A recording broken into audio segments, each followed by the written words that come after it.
एटा में संयुक्त किसान मोर्चा के राज्य नेतृत्व ने प्रेस वार्ता कर क्षेत्रीय मतदाताओं से विशेषकर किसानों से चुनाव में भाजपा को सबक सिखाने की अपील की।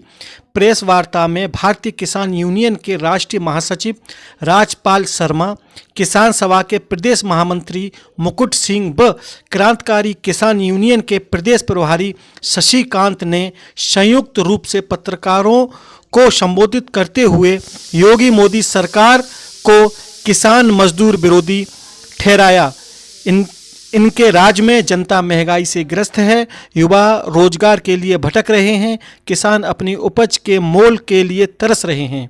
किसान नेताओं ने कहा, भाजपा फिर से जनता को असल मुद्दों से भटका कर हिंदू मुस्लिम चीन पाकिस्तान में उलझा रही है, लेकिन जनता इनके नफरती जाल में नहीं फंसने वाली। संयुक्त किसान मोर्चे ने ये तय किया है कि आगामी जो विधानसभा का ये चुनाव हो रहा है, इसमें भाजपा को सजा देनी है, क्योंकि इस भाजपा ने किसान विरोधी, जन विरोधी रवैया अख्तियार किया है, किसानों को बर्बाद किया है। और आज इस चुनाव में ये जो वादे कर रहे हैं, ये वादे सब झूठे हैं। और जो इन्होंने 5 साल पहले वादे किए थे, इन्होंने कहा था कि 1.5 गुना देंगे फसल का मूल्य, नहीं दिया। स्वामीनाथन कमीशन के हिसाब से धान का 1950 दिया, जबकि 2400 स्वामीनाथन के हिसाब से आमदनी दोगुनी करने का वादा इनका झूठा निकला। इसी तरह से 15 लाख 2 करोड़ नौकरियां और जो तमाम चीज़ें, और आज इस चुनाव के दौरान ये जो मांग कर रहे हैं, वादे कर रहे हैं, ये सब झूठे हैं, जनता को गुमराह कर रहे हैं। असली मुद्दों से ध्यान हटाने के लिए हिंदू मुस्लिम की बात करके, हिजाब की बात करके ध्यान मोड़ना चाहते किसान। संयुक्त किसान मोर्चे ने कहा है कि हिजाब नहीं, हमें हिसाब चाहिए, नौकरियों का हिसाब चाहिए, बैंकों में लूट का हिसाब चाहिए, कर्जा माफी का हिसाब चाहिए, नौकरी नहीं दी इसका हिसाब चाहिए। हम उसकी एक अपील लेके आए हैं। ये अपील जो पूरे देश भर में जो लागू की है, इस अपील के साथ में हम एटा के मतदाता हैं, केवल किसान ही नहीं बल्कि मतदाताओं से ये अपील करते हैं कि जनता के साथ जो उन्होंने वादा खिलाफी की, उसकी सज़ा इनको दी जाए।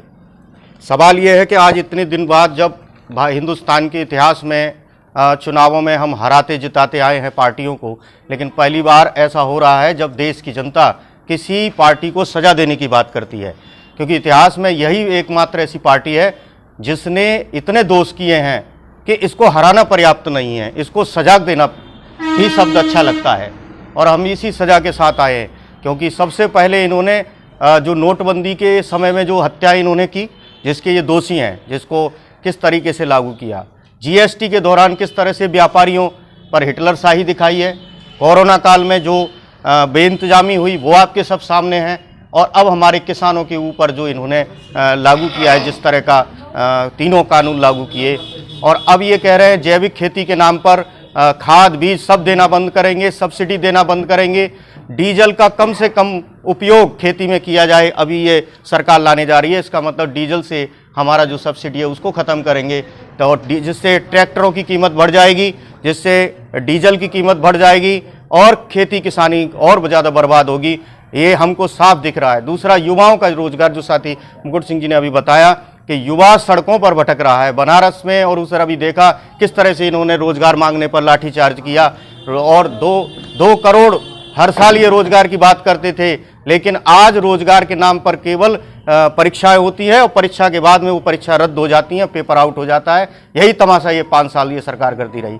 अब ये 5 किलो नाज देकर चाहती है कि हम इनको वोट देना है। हमें 5 किलो नाज नहीं, बल्कि हमें जो है रोजगार चाहिए, फ्री राशन नहीं, हमें रोजगार चाहिए। अगर रोजगार होगा तो ना तो हमें 5 किलो नाज की ज़रूरत है और ना फ्री राशन की ज़रूरत है, हमें सब्सिडी चाहिए। और अगर हमें सब्सिडी और राहत सभी मिल जाएंगे तो हमारी खेती बाड़ी से जो ऊपर लगने वाली जो लागत है वो घट जाएगी और हमारा जो है मुनाफा अपने आप हो जाएगा। इस तरह से हमारी खेती जब भी लाभ में होगी। और ये सरकार कुछ भी करने वाली नहीं है, ये उल्टे रास्ते पर चल रही है। इतना सब कुछ करने के बाद भी ये सरकार को मानने वाली नहीं, हिटलरशाही है। इसीलिए सरकार को हटाना बहुत ज़रूरी है।